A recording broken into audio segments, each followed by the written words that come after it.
ሰላም እንዴት ናችሁ? እኔ በአምላክ ነኝ የስነ ልቦና ባለሙያ። ይህን ቪዲዮ የምቀርጽላችሁ አሁን አንድ ቲክቶክ ላይ ያየሁት ቪዲዮ ነበረ። ይህም ደግሞ ስለ ትዕግስት ወይም ቲጂ በተደጋጋሚ ቅርብ ጊዜ ያው ያየነው በጣም አሳዛኝ ነገር እሷ ላይ የተፈጠረባት ነገር ባለቤቷ በሆነ ሰው ብዙ አደጋ እንደደረሰባት አይተናል፣ ተመልክተናል። ያሁላችሁም ታውቃላችሁ ብዬ አስባለሁ እና ዝርዝሩን ሪፖስት አድርጌዋለሁኝ። እዛ ላይ ገብታችሁ የሷን ቪዲዮ ልታዳምጡ ትችላላችሁ። ግን እኔ አሁን ማለት የፈለኩት ነገር ምንድነው፣ አሁን እቺ ልጅ እንግዲህ በህይወት ኖራ መቼም እግዚአብሔር አትርፏት ነፍሷ ተርፋለች።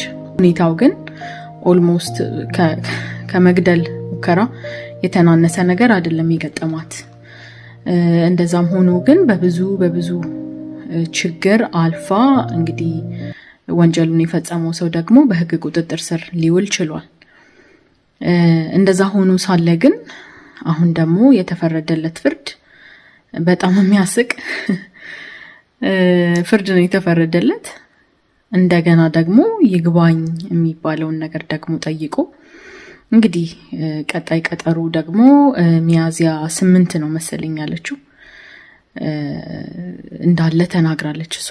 ስለዚህ ይግባኙ ይቀበለው አይቀበለው ፍርድ ቤቱን ገና አናውቅም፣ ግን መቀበል እንደሌለበት አምናለሁ እኔ በበኩሌ። ምክንያቱም እቺ ልጅ አንደኛ 8 ዓመት እጅግ በጣም አጭር እና ትንሽ የሆነ ፍርድ ነው። ምክንያቱም ይሄ ከመግደል ጋር ከነፍስ ማጥፋት ጋር የሚተናነስ ነገር አይደለም የደረሰባት። ስለዚህ ይሄንን ነገር በተደጋጋሚ ሁላችሁም ለሰዎች ሼር አድርጋችሁ በደንብ በአንድነት ሐሳብ ልትሰጡበት ይገባል። እቺ ልጅ ተርፋ ኖራ ራሷ ቀርባ እየተናገረች ነው እንግዲህ ስለደረሰባት ነገር።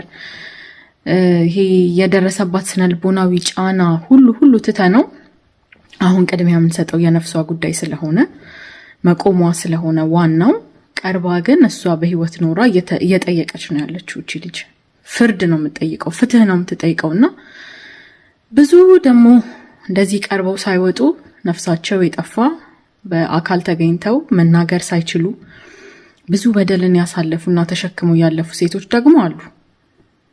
ሁላችንም እናውቀዋለን።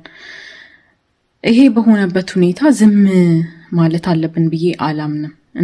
እንደ ሰው እንደ ሴት ብቻ ሳይሆን እንደ ሰው ራሱ ይሄንን ነገር በደንብ አስተውለን አጽንኦት ልንሰጥበት ይገባል።